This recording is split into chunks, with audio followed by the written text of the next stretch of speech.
Hello friends, welcome to my channel. இன்னைக்கு நம்ம சமோசா எப்படி செய்யறதுன்னு பார்க்கலாம். ஆலு சமோசா.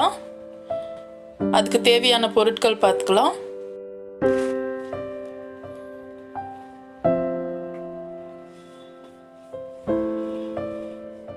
இப்போ மாவு பிழிஞ்சிக்கலாம்.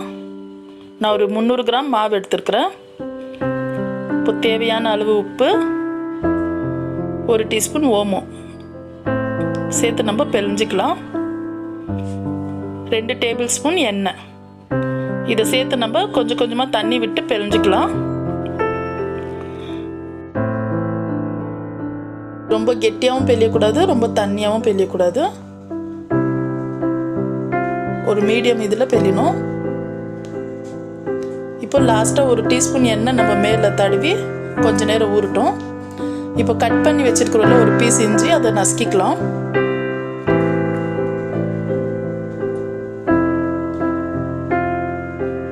இப்போ ஒரு 6-7 பல்லு பூண்டு கட் பண்ணி வச்சிருக்கிறேன், அதையும் நசுக்கிக்கலாம். நசுக்கி சேர்த்தா நல்லா இருக்கும். இப்போ பேனில் 2 டீஸ்பூன் எண்ணெய் சேர்த்துருக்குறேன். இப்போ இஞ்சி பூண்டு நசுக்கி வச்சுக்கிறத சேர்த்து நம்ம மிக்ஸ் பண்ணிக்கலாம். இப்போ 2 பச்சை மிளகா சின்னதாக கட் பண்ணியிருக்கிறேன், அது சேர்த்துக்கலாம். பச்சை பட்டாணி 1/2 கப்பு அது சேர்த்துக்கலாம். சேர்த்து நல்லா கொஞ்சம் வதங்கட்டும். இப்போ மசாலிங்க சேர்த்துக்கலாம். உப்பு தேவையான அளவு, மஞ்சள் தூள் 1/4 டீஸ்பூன், மிளகாய் தூள் 1/2 டீஸ்பூன், மல்லித்தூள் 1/2 டீஸ்பூன், மிளகுத்தூள் 1/2 டீஸ்பூன், சீரகம் தூள் 1/2 டீஸ்பூன். இதெல்லாம் சேர்த்து நம்ம நல்லா மிக்ஸ் பண்ணி விட்டு கிழங்கு சேர்த்துக்கலாம். நான் ஒரு 4 கிழங்கு வேக வச்சு அதை நல்லா ஸ்மாஷ் பண்ணி வச்சுருக்கிறேன், அதை நம்ம சேர்த்துக்கலாம். நல்லா சேர்த்து மீடியம் ஃப்ளேம்லேயே வச்சுக்கோங்க. நல்லா மிக்ஸ் பண்ணி விடுங்க. கொத்தமல்லி சேர்த்து நல்லா மிக்ஸ் பண்ணி விடுங்க. இது ஒரு நிமிஷம் போல் இருக்கட்டும் ஸ்டவ்வில். கிழங்குல நல்லா மசாலாலாம் பிடிக்கணும். பாருங்கள், இப்போ நம்மளுக்கு நல்லா அடி பிடிக்கிற மாதிரி வந்துடுச்சு. இப்போ நம்மளுக்கு மசாலா ரெடி ஆயிடுச்சு. இப்போ நம்ம ஆம்ச்சூர் பவுடர் ஒரு 1/2 டீஸ்பூன் சேர்த்துக்கலாம்.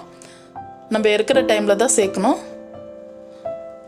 இப்போ மாவு நம்மளுக்கு நல்லா ஊறிடுச்சு. இப்போ திரட்டுறதுக்கு மாவு ஒரு கிண்ணத்தில் தண்ணி வச்சுக்கோங்க. இப்போ சமோசாக்கு உருண்டை பண்ணி வச்சாச்சு மாவு. இதை திரட்டி நம்ம 2 அறுத்து நம்ம ஒரு பீஸில் நம்ம சமோசா மடிச்சுக்கலாம். பாருங்கள், தண்ணி தொட்டு இப்படி மடிச்சுக்கலாம்.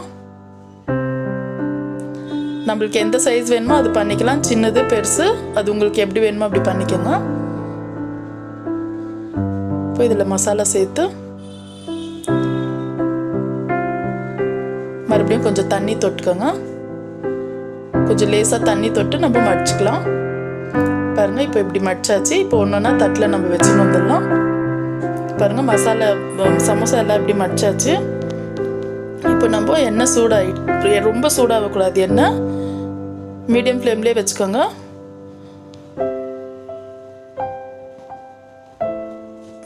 இப்போ ஒன்றா விட்டு நம்ம எண்ணெய் ரொம்ப சூடாயிடுச்சுன்னா மேலே நம்மளுக்கு பபிள்ஸ் வந்துடும்.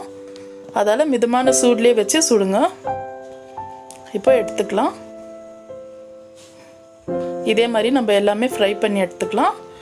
பாருங்கள், நம்ம சமோசா ரெடி ஆயிடுச்சு. இப்போ ஈவினிங் டைமில் நம்மளுக்கு ஸ்நாக்ஸாக கூட பண்ணி கொடுக்கலாம். அதுக்கு நல்ல காம்பினேஷன் வந்து கொத்தமல்லி சட்னி ரொம்ப நல்லாயிருக்கும். அது விருப்பப்படாதவங்க சாஸில் கூட சாப்பிட்டுக்கலாம். பாருங்கள், நம்மளுக்கு அருமையாக ரெடி ஆயிடுச்சு சமோசா. பாருங்கள், நான் ஒரு 300 கிராம் தான் மாவு எடுத்தேன், ஆனால் எனக்கு 14 சமோசா வந்துச்சு. நீங்களும் ட்ரை பண்ணுங்கள் வீட்டில். இந்த வீடியோ உங்களுக்கு பிடிச்சிருந்தா லைக் பண்ணுங்கள், ஷேர் பண்ணுங்கள், மறக்காமல் சப்ஸ்கிரைப் பண்ணுங்கள். தேங்க்யூ.